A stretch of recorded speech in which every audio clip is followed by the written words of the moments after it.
Hai semuanya, kami mahasiswa D3 Bahasa Inggris Universitas 11 Maret. Hari ini kita mau ngobrol isu serius yang sering kita dengar, yaitu terorisme. Dan yang lebih penting, bagaimana sih Pancasila bisa jadi benteng untuk Indonesia? Yuk simak bareng-bareng. Terorisme adalah tindakan kekerasan yang bertujuan menciptakan ketakutan dan memecah persatuan. Ini bertentangan sekali dengan nilai-nilai dalam Pancasila. Sila pertama, yaitu ketuhanan yang Maha Esa. Sila ini mengajarkan kita untuk hidup beragama dan damai dan menghargai keyakinan orang lain. Tapi sayangnya, terorisme menyalahgunakan agama sebagai alasan untuk bertindak lebih kejam. Sila yang kedua yaitu kemanusiaan yang adil dan beradab.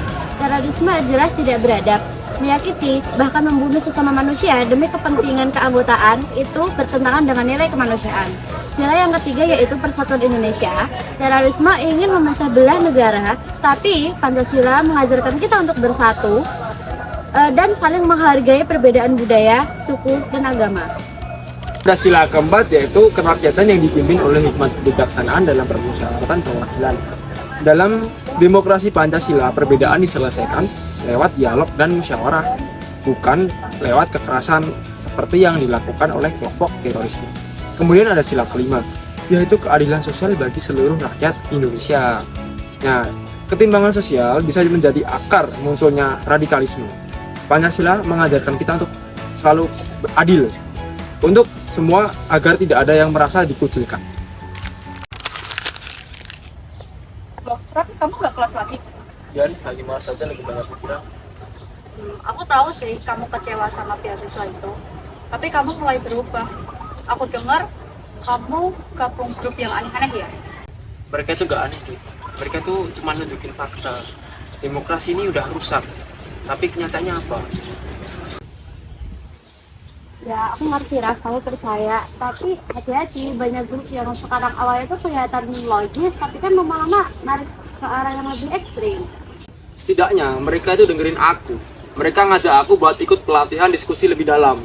Dan mereka juga bilang, jika ingin mau perubahan, maka harus mengambil langkah yang lebih besar. Langkah besar gimana?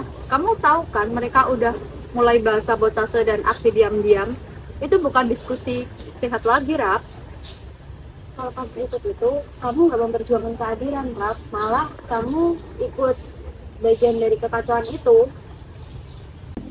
Balas dendam itu bukan jalan keadilan, Raf. Apalagi dengan kekerasan.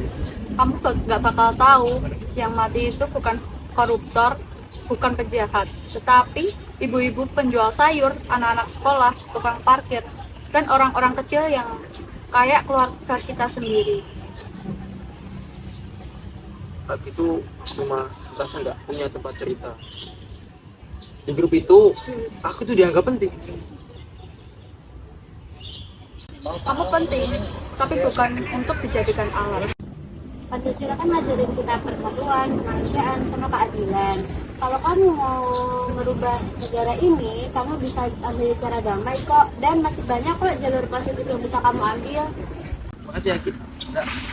Aku hampir masuk ke jalan yang salah dan bahwa negara ini rusak lebih dalam lagi. Terorisme bukan hanya soal bom, ledakan, atau kekerasan fisik. Terorisme berawal dari radikalisme, cara berpikir yang sempit, memaksakan kebenaran tunggal, dan menolak perbedaan. Radikalisme sering menyusup lewat diskusi tertutup, konten digital, atau ajakan dari orang-orang yang mengklaim punya kebenaran yang sesungguhnya. Hal ini bisa memengaruhi siapa saja, termasuk mahasiswa jika tidak dibekali pemahaman yang kuat akan nilai-nilai kebangsaan. Radikalisme muncul dari rasa kecewa, ketidakadilan, atau kehilangan arah, serta seseorang yang merasa diabaikan atau terpinggirkan. Mereka menjadi rentan terhadap narasi-narasi ekstrim. Kelompok radikal sering masuk melalui jalur yang terlihat baik, seperti kajian, bantuan sosial, atau komunitas diskusi, lalu perlahan mendorong anggotanya untuk membenci sistem, memusuhi pemerintah, bahkan menganggap kekerasan sebagai jalan yang suci. Inilah pentingnya peran Pancasila. 5 sila dalam Pancasila bukan sekedar dasar negara, tetapi juga nilai hidup, menghargai perbedaan keyakinan, menjunjung kemanusiaan, menjaga persatuan, musyawarah, dan menyelesaikan masalah.